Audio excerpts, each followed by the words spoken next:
Saudi അറേബ്യയുടെ കാലാവസ്ഥയുമായി ബന്ധപ്പെട്ട ഏത് മാറ്റങ്ങൾ വന്നാലും ഇപ്പോൾ എൽനിനോയാണ് കാരണമെന്ന വിശദീകരണമായിരിക്കും നമ്മൾ കേട്ടിട്ടുണ്ടാവുക.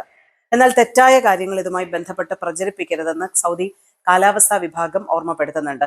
ഊഹാപോഹങ്ങളും മറ്റു കാര്യങ്ങളും ഒക്കെ കൂട്ടിച്ചേർത്ത് സൗദി അറേബ്യയുടെ കാലാവസ്ഥാ വിഭാഗം നൽകുന്ന വാർത്തകൾ മാറ്റിമറിക്കരുതെന്നാണ് സോഷ്യൽ മീഡിയകൾക്കും മാധ്യമങ്ങൾക്കും ഒക്കെ നൽകിയിരിക്കുന്ന പ്രധാനപ്പെട്ട നിർദ്ദേശം. കൃത്യമായിട്ട് വിവരങ്ങൾക്കായി കാലാവസ്ഥാ കേന്ദ്രത്തിന്റെ ഔദ്യോഗിക സോഴ്സുകളെ ആശ്രയിക്കൂ എന്നാണ് പ്രധാനമായിട്ടുള്ള കാര്യം അറിയിച്ചിരിക്കുന്നത്. കാലാവസ്ഥയെക്കുറിച്ച് പറഞ്ഞപ്പോൾ സൗദി കാലാവസ്ഥാ വിഭാഗം പറയുന്ന പ്രധാനപ്പെട്ട ഒരു ജാഗ്രതാ നിർദ്ദേശം കൂടി അറിയിക്കാനുണ്ട്.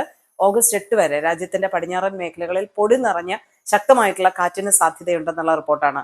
മക്ക മേഖലയുടെ കിഴക്കൻ ഭാഗങ്ങൾ, മദീന, അൽബാഹ, അസീർ എന്നിവിടങ്ങളിലും നജറാൻ മേഖലയിലും ജദ്ദ മുതൽ ജിസാൻ വരെയുള്ള തീരപ്രദേശങ്ങളിലും ഒക്കെ പൊടിക്കാറ്റുണ്ടാകും. കാൽനട യാത്രക്കാരും ഡ്രൈവർമാരും ഒക്കെ സൂക്ഷിക്കണം. ചെങ്കടലിൽ തിരമാലകൾ 6 അടി വരെ ഉയരാം എന്നുള്ളതടക്കം മുന്നറിയിപ്പുകളുണ്ട്. കൂടുതൽ വിവരങ്ങൾക്കായി കാലാവസ്ഥാ കേന്ദ്രത്തിന്റെ ഔദ്യോഗിക വെബ്സൈറ്റുകളും കാര്യങ്ങളും ആശ്രയിക്കണം എന്നതടക്കമുള്ള മുന്നറിയിപ്പുകളും ഇന്ന് സൗദി കാലാവസ്ഥാ വിഭാഗം നൽകുന്നുണ്ട്. ആ കാര്യം ഒന്ന് ശ്രദ്ധിച്ചേക്കുക.